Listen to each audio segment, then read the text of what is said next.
Philippines was hit by 3 consecutive typhoons, namely Ondoy, Pepeng, and Santi. It knocked down almost half of the network. Communications went down. It's the first time that I was hit by disaster. I almost lost everything. It was very fortunate that we were alive.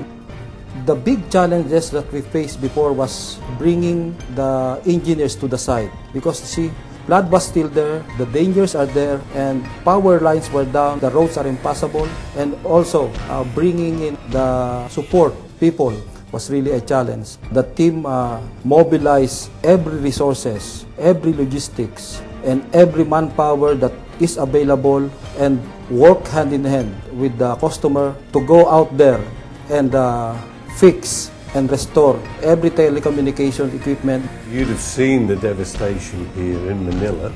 In your heart, you could not help to want to be involved. You can't believe how bad the city was. I think all the team felt proud to be involved. We did help our customer to actually recover their network, but more importantly, that we helped the local community to get back on its feet and get the communications in Manila back up and running.